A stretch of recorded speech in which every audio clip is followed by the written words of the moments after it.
Hello my beautiful ലിലീസ്. ഇന്ന് നമ്മൾ സംസാരിക്കാനിരിക്കുന്നത് ഒരു അതീവ ശക്തിയുള്ള ആശയത്തെക്കുറിച്ചാണ്. മൈൻഡ്ഫുൾനെസ്. അതായത് നമ്മുടെ ചിന്തകളും അനുഭവങ്ങളും ഇപ്പോഴത്തെ ഈ നിമിഷത്തിൽ തന്നെ പൂർണ്ണമായി തിരിച്ചറിഞ്ഞ് ജീവിക്കുന്ന രീതിയാണ് മൈൻഡ്ഫുൾനെസ്. അടുക്കളയിലെ ജോലി തിരക്കിനിടയിൽ ഉപ്പിന് പകരം പഞ്ചസാര ഇടുന്നതും പഞ്ചസാരയ്ക്ക് പകരം ഉപ്പിടുന്നതുമൊക്കെ മൈൻഡ്ഫുൾനെസ്സിൻ്റെ അഭാവമാണ്. നോക്ക്, നമുക്കൊരിക്കലും തിരിച്ചു കിട്ടാത്തതും തിരുത്തി എഴുതാൻ പറ്റാത്തതുമായ കാലമാണ് നമ്മുടെ പാസ്റ്റ്. അതുപോലെ എന്ത് സംഭവിക്കുമെന്ന് പ്രവചിക്കാൻ കഴിയാത്ത ഒന്നാണ് ഫ്യൂച്ചർ. എന്നാൽ ഇന്ന്, ഈ നിമിഷം എന്നുള്ള ഈ ഒരു സംഗതിയെ നമുക്ക് എങ്ങനെ വേണമെങ്കിലും ഫലപ്രദമായി ഉപയോഗിക്കാൻ പറ്റും. ഒരു തരത്തിൽ പറഞ്ഞാൽ ഇന്ന് നമ്മൾ ചെയ്യുന്നതിൻ്റെ റിസൾട്ടാണ് നാളെ നമുക്ക് ലഭിക്കാൻ പോകുന്നത്. ഇതെല്ലാം നമുക്കെല്ലാവർക്കും അറിയാവുന്ന കാര്യമാണ്. എങ്കിൽ കൂടിയും നമ്മൾ നമ്മുടെ ജീവിതത്തിൻ്റെ പകുതി മുക്കാൽ ഭാഗവും ഈ തിരുത്തപ്പെടാനാവാത്ത ഭൂതകാലവും പ്രവചിക്കാനാവാത്ത ഭാവി കാലത്തെയും ഓർത്ത് സമയം നഷ്ടപ്പെടുത്തുകയാണ് ചെയ്യുന്നത്. അതായത് നമ്മുടെ മനസ്സ് കഴിഞ്ഞു പോയ കാലത്തെക്കുറിച്ച് ആദിപ്പെട്ട് അല്ലെങ്കിൽ വരാനിരിക്കുന്ന ഭാവിയെക്കുറിച്ച് ഓവർ തിങ്ക് ചെയ്ത് സമയം കളയുകയാണ് പതിവ്. ഇത് നമ്മുടെ മനസ്സിനും ശരീരത്തിനും മാനസിക സമ്മർദ്ദമുണ്ടാക്കുന്നു. ഇതിന് പരിഹാരം എന്താണെന്ന് നോക്കാം.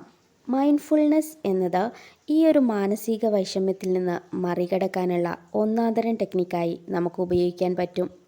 മൈൻഡ്ഫുൾനെസ് നമ്മളെ പഠിപ്പിക്കുന്നത് എന്തൊക്കെയാണെന്ന് നോക്കാം.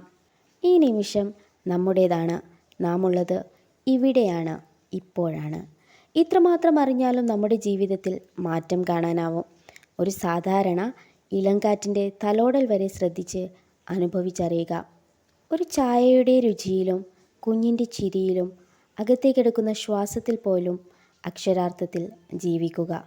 കൂടാതെ സംശയങ്ങളില്ലാതെ കാണാനും വിമർശനങ്ങളില്ലാതെ കേൾക്കാനും ഉത്തരവാദിത്വത്തോടെ പ്രതികരിക്കാനും മൈൻഡ്ഫുൾനെസ് നമ്മളെ പഠിപ്പിക്കുന്നു.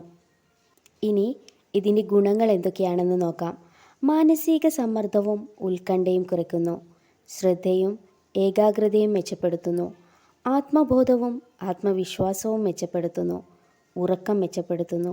ആത്മസന്തോഷം കൂടുതൽ അനുഭവപ്പെടുന്നു. ഇത്രയേറെ ഗുണങ്ങളുള്ള ഈ മൈൻഡ്ഫുൾനെസ് തെറാപ്പി എങ്ങനെയൊക്കെ പ്രാക്ടീസ് ചെയ്യാമെന്ന് നോക്കാം. മൈൻഡ്ഫുൾനെസ് ശ്വാസധ്യാനം. ഇരുന്ന് ശ്വാസത്തിൽ ശ്രദ്ധ കേന്ദ്രീകരിക്കുക. ഓരോ ശ്വാസം എടുക്കുന്നതിനും വിടുന്നതിനും സമയം കൊടുക്കുക. മൈൻഡ്ഫുൾനെസ് നടത്തം.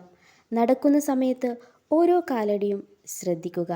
പരിസരത്തെ ശബ്ദങ്ങൾ, ചലനങ്ങൾ, പച്ചമണ്ണിൻ്റെ ഗന്ധം വരെ നമുക്ക് ശ്രദ്ധിക്കാം. മൈൻഡ്ഫുൾ കേൾവി. മറ്റുള്ളവർ സംസാരിക്കുമ്പോൾ ശ്രദ്ധയോടെ മനസ്സോടെ കേൾക്കുക. മൈൻഡ്ഫുൾനെസ് നിങ്ങളുടെ ജീവിതത്തിൽ ശാന്തിയും ശക്തിയും എത്തിക്കും. മനസ്സിൻ്റെ യാത്ര തുടങ്ങാം. ഇനിയും ഇത്തരം വീഡിയോകൾക്ക് ചാനൽ സബ്സ്ക്രൈബ് ചെയ്യാനും വീഡിയോ ഷെയർ ചെയ്യാനും മറക്കരുത്. നന്ദി. ശാന്തമായ മനസ്സോടെ ജീവിതം അനുഭവിക്കൂ. Thanks for watching.